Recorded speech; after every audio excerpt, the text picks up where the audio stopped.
कि उन्हें शर्म ही नहीं होती, गैरत ही नहीं होती। 57 इस्लामिक ममालिक के वास्ते तो कहने से रहा, और ओआईसी के वास्ते और वो जो अमेरिकन इंस्टॉलेशंस हैं उनको तबाह कर रहा है। पुकारता रहा किस किस को डूबने वाला, खुदा थे इतने मगर कोई आड़े आ न गया।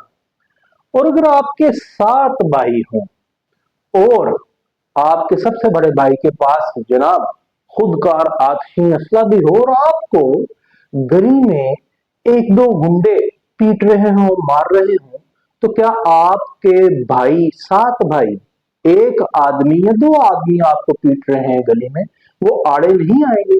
और खास तौर पे आपका बड़ा भाई जिसके पास खुदकार आतशी असला भी मौजूद है, और अगर वो आड़े नहीं आएंगे तो आप उन्हें जरूर आड़े हाथों लेंगे। और उर्फे आम में ऐसे भाइयों के वास्ते कि जो खुदकार आतशी असला भी रखते हैं और साथ हैं, मगर उनके सामने एक आदमी उनके एक भाई को मार रहा है, कत्ल करने के दर पे है, और वो उसके आड़े नहीं आते, तो उसको बड़ा गैर पार्लिमानी लफ्ज इस्तेमाल किया जाता है उनके वास्ते कि उन्हें शर्म ही नहीं होती, गैरत ही नहीं होती। अब ये बात मैं 57 इस्लामिक ममालिक के वास्ते तो कहने से रहा, और ओआईसी के वास्ते ऑर्गेनाइजेशन ऑफ इस्लामिक कोऑपरेशन, जिसमें इस्लामिक ताउन की तंजीम है, 57 ममालिक इस्लामी उसमें मौजूद है जनाब। और मजम्मतें हम उल्टी ये कर रहे हैं कि ईरान गल्फ स्टेट्स पर जो नेबरिंग कंट्रीज हैं उन पे बम्बार्टमेंट ना करे, भले ही अमेरिका और इजराइल मिलकर के ईरान के स्कूलों पर बम्बार्टमेंट करें।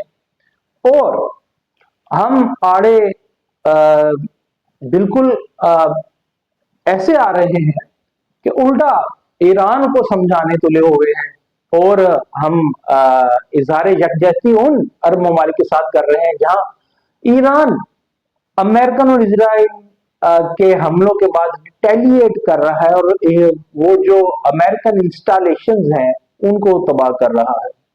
और आड़े कौन आता है? हम तो मजम्मतों में भी नहीं आते, खुलेआम इजराइल और अमेरिका की मजम्मत भी नहीं करते, मगर आड़े कौन आता है मजम्मतों में भी?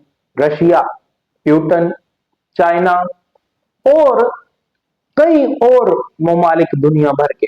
और तो और प्यूटन का ये जो ऑफर था कि जो जनाब यूरेनियम अफसूदा हुई है 60% ईरान में, उसने अमेरिका को कहा कि वो आप रशिया में मुंतकिल कर दें और जंग बंद कर दे, जिसका भांडा फोड़ा ट्रंप ने।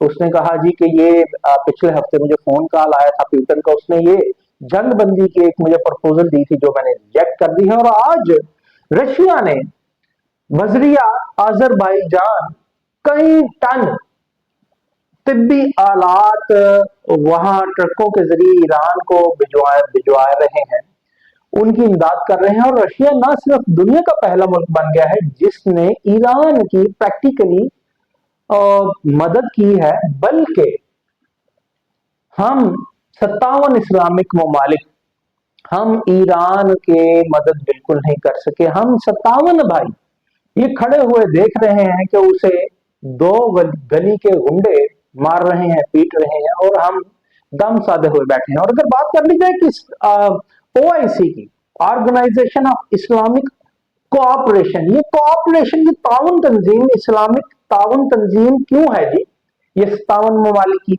ये हमें दरसो तदरीस ये देते हैं कि जनाब हमने मिलकर के रहना है, बाहमी यगादत और इत्तेहाद की हमें फजाइल गिनवाते हैं।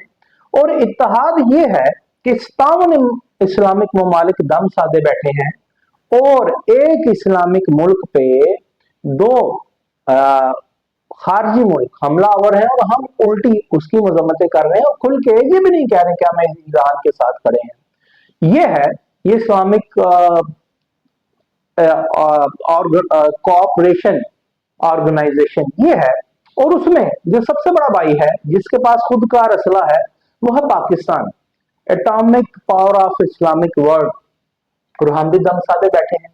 वैसे हम बड़े हरावल दस्ते में हैं कि हम बड़ी जंगो-जदल करते हैं जनाब, जो हमारी तरफ मैली आंख उठाकर देखता है, मगर हमारी आंख उधर क्यों नहीं पड़ रही कि ये जो ओआईसी है, इसको हम ये कुछ याद दिलाएं कि ये तंजीम का मकसद क्या है। क्या ये इस तंजीम का मकसद नशिस्तन गुफ्तन बर्खास्तम है, या कुछ निकलेगा भी। और अगर कुछ नहीं है, और इस मुश्किल घड़ी में भी कि आप ईरानियंस के वास्ते ना स्टेटमेंट दे रहे हैं, ना 57 ममालिक कोई लॉजिस्टिक सपोर्ट फराहम कर रहे हैं, जो लॉजिस्टिकली तभी आलात की सूरत में रशिया कर रहा है, जो इस इस्लामिक मुल्क नहीं है, तो फिर भाईजान इसको बंद कर दीजिए। और जो इस्लामिक वर्ल्ड है उसको ये आप बिट्रे ना कीजिए कि आप एक इस्लामिक ताउन तंजीम है जो आपसी झगड़ों को बुलाने की बात करते हैं, आपसी इत्तेहाद की बात करते हैं, और ये बातें करते हैं कि हम जितना मुत्तहिद रहेंगे उतना महफूज रहेंगे। तो भाईजान हम जितने महफूज हैं ये हमें नजर आ रहा है। और ओआईसी को जनाब अब मेरा ख्याल है कि बंद ही कर देना चाहिए। और जो बड़ा भाई है इस्लामिक दुनिया का एटॉमिक पावर वाला मुल्क, हमें भी मुझे लगता है कि अपनी खारजा महाज पे अपनी पॉलिसीज को जरूर रिव्यू करना चाहिए, क्योंकि ये वही मामला है जो अफगानिस्तान में रशिया कोल्ड वार के दौर में था, और हम ये कहते नहीं सकते थे कि ये उसके बाद ये सैलाबे बला हमारी तरफ भी आएगा। और ये भी 900 किलोमीटर की पट्टी, जो सरहदी पट्टी ईरान के साथ है, तो ये सैलाबे बला हम तक क्यों नहीं आएगा, क्योंकि अमेरिकन तो ये माजी करीब में कई दफा कह चुके हैं कि हमारे एटॉमिक एसेट्स हैं जो वो महफूज हाथों में नहीं। तो भाईजान हमें भी अपने हाथों को मजबूत करना चाहिए और समझना चाहिए कि जो मैरीन्स अमेरिकन मैरीन्स उतारने की बात हो रही है ईरान में, अगर वो उतर आए तो फिर हमारे ऊपर कौन कौन से अताब उतरेंगे।